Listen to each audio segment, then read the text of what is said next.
Right, good morning guys. We will address the blaringly obvious thing first. No, I have not changed jobs. I do not work on the railway. We have all got new uniform at work. We're now high vis. Just for health and safety really around the yard. There's lots of people in and out of the yard. And it's obviously handy when you can see where they are. So everyone's in bright orange now.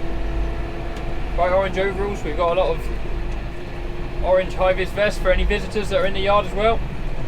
But anyway, what are we doing? We are taking some more muck out today. We're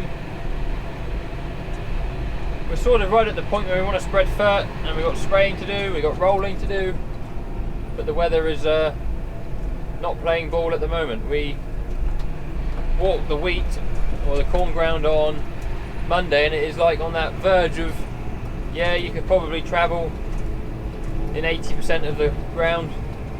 The other 20% you'd make a really fine mess and or get stuck. So I'd rather not get stuck. Seeing as we've got to travel over it with the sprayer and the fertiliser, we're just going to wait for it to dry up. It's not worth making massive ruts first time out that you've got to deal with for the rest of the year. We're back in the 6155R. I had a couple of people ask me if I could show you everything that's on the command arm, so we might do that in a bit. Just take you through everything that's on here and all the buttons we got. We'll worry about getting up this hill first. It's fairly wet. Load of muck. So we're taking the muck up to the same place we took it in the last muck carting video.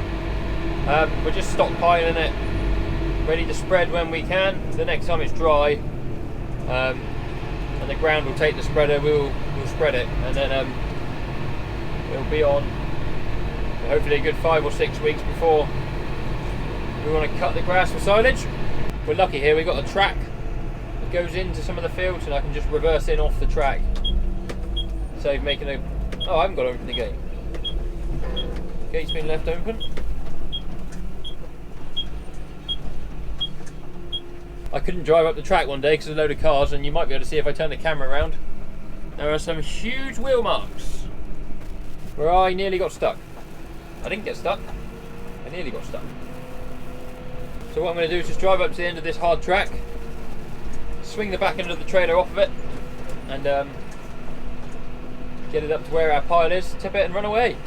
Phil's been up here and filled in all the holes in the track with some stone, which is nice. Before it was a bit of a sort of journey. Gus doesn't seem to care, he's still flat out asleep. Right, we've sort of got ourselves where we want to. I've got to remember what buttons I got this thing on.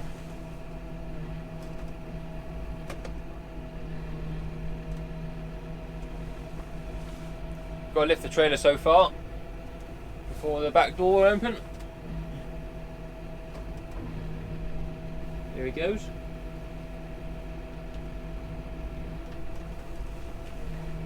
Of course I'm tipping into the wind, so it's all going to come flying back onto my windscreen.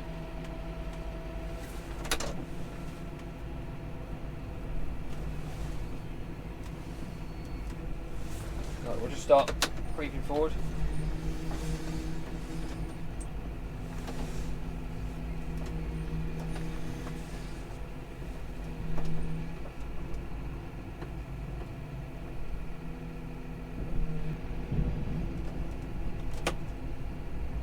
Thought we'd just get the trailer down there before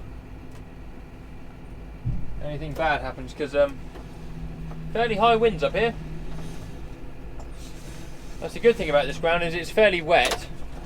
So if you get a dry week with the wind, it will soon dry out. So hopefully, I know they give sort of a wet week now.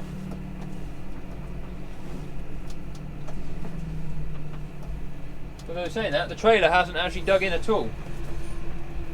It's got nice float tyres on this trailer, which is nice. What am I doing? Wrong button.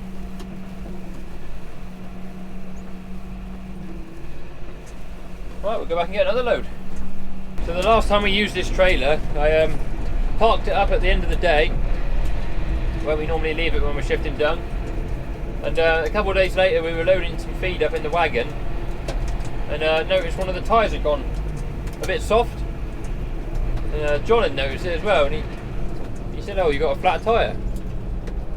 So went to pump it up with the air on the back of the tractor, and it was then that John found a massive R-clip stuck in the tyre.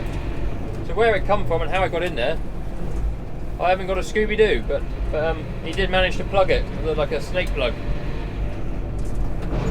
which is handy because it'd been a bit of a shame if we'd had to change one of those tyres. But I don't know how I'd managed to drive over an R-clip in such a way that it punctured the tyre and stayed in there. But like I say, the tyre hadn't gone flat, it had just gone soft. It had noticeably lost some air. Huge great R-clip sticking in it. Had a bit of a run with punches. We had one on the handler a little bit before that. Had one on big boots, a 6620. That was just a couple of days ago.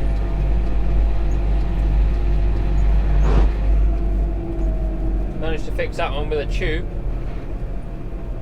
because that one had been patched already before where it was leaking. Now I'm going to take you guys on a pretty exciting route home. Exciting for you, not exciting for me. So we're going to go home a different way than what we came. It's a shortcut, but it takes a little while, if that makes sense. You'll see when we get there. Right, I just want to point something out before we go down this road. This is a public highway, or a public road. It's not our farm lane, it's not any of the neighbours' farm lane. It is a public road that a sat-nav will take you on. I've had to pull a chap out of here on a weekend one morning when I was stop checking, because his sat-nav had taken him through here to cut between the two roads. So just bear that in mind. This is a public road, not any of our private lanes. It's not too bad till this point, and then it starts to get a bit interesting.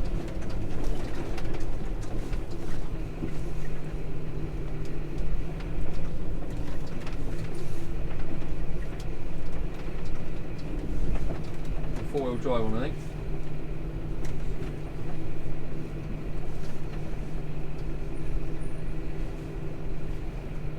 As you may or may not be able to see, there are some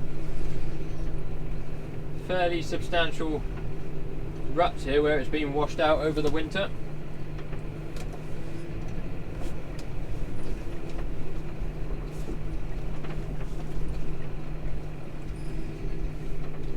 I can never really decide whether to go up on the sides or keep one wheel in the ditch. Having to straddle a small gully. I say small gully, it's a fairly substantial gully.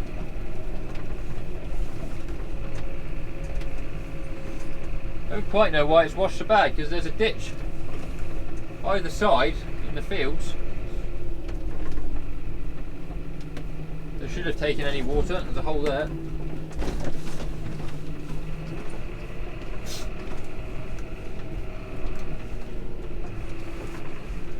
This chap that got stuck here had 100 jabs, so that was never going to do nothing incredible coming down this road. It's just taking a beating, this is. And then you got to cross through a small, a ford for George, through the stream.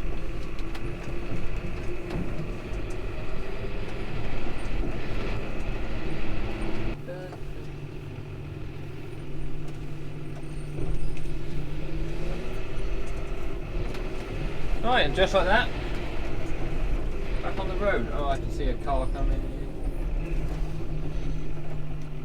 There she is, loaded up again. There's Gus. Hi Gus. Hi, it was me. Rex is flat out. Right, it's 1 o'clock, so it's pretty well lunchtime. So we'll just go and park up the top yard, and we'll take this one after dinner.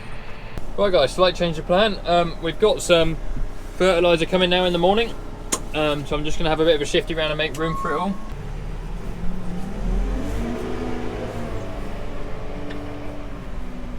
Right, so we got nitram coming in the morning, which is currently here, so I can put them 3 high if I want to. So what I'll do is I'll tidy this up, This bag's part used, so I'll take that one out.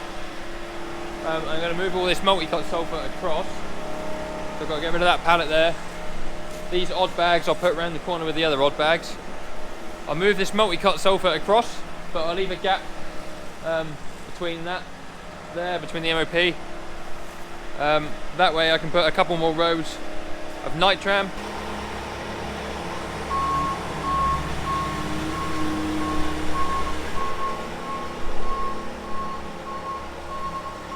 All the multi-cuts there, there's a gap, and then there's nitram.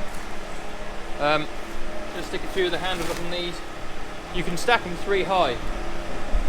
See there, it just says don't stack any more than 3.6 ton on top. So I don't know whether to try and put them 3 high. The limiting factor is obviously the roof. But we'll see. I want to get as much in here as I can because I don't really want to be storing it anywhere else. The building work we got going on the farm, there will be more fertiliser storage coming with that, so one day we'll be a bit better off than we are now. So I've stacked them up 3 high there. They're actually fine, as long as you interlock them like that, they're alright. So I should be able to get 1 Arctic load in here. So I've got all my stuff ready for the fertiliser in the morning. Got a few sheep here that need feeding, so we're just going to do that in a minute. I'll open the ag bag up a bit more first.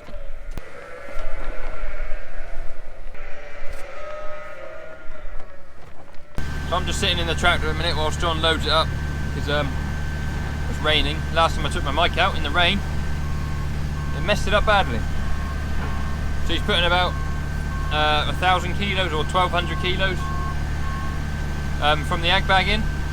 So this is for the research sheep. So we've got 2 ag bags, one there, another one there. That's the blue farm platform, that's the green farm platform. The blue one is just like different type of grass, so it's like herbal lay, clover, that sort of stuff. And green is permanent pasture. So John will load us up here in a minute.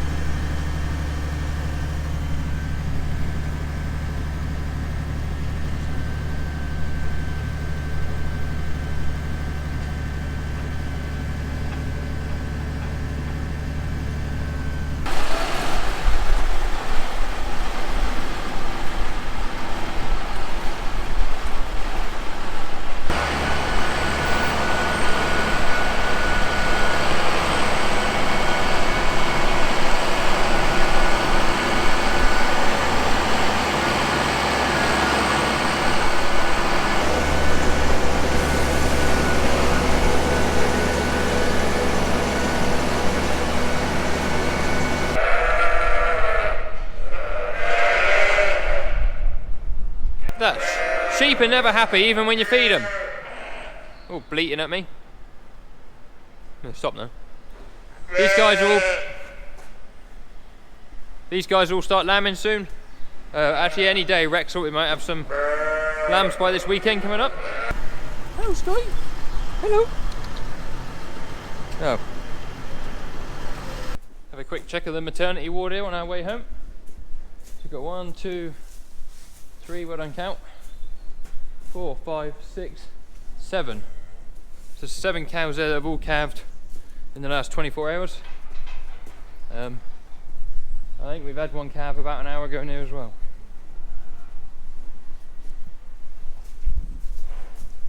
There's a fresh one back there. That cow is marked as being a bit frisky, so we always make sure there's 2 of us here when we move cows. So she'll probably stay there till the morning, and we'll move her in the morning when we do our morning chores. Anyway, I'm off home. Go and get me shoes. I hope you guys have enjoyed the video. It's been a bit of one of those days where you feel really busy, but you haven't really done much. Took 1 load of muck, moved a bit of fertiliser, shifted some calves, fed a few sheep. But thank you for watching. Please give the video a thumbs up if you can, that really helps me out. And subscribe to the channel if you haven't already. Well above 3,000 subs now, which is awesome. And there is obviously a lot of field work to come. When it does get dry, there'll be spraying and fertilising and rolling. We've got some grass seeding to do, so plenty of cool stuff to come, so stick around for that. But for now guys, I shall see you on the next one. Cheerio.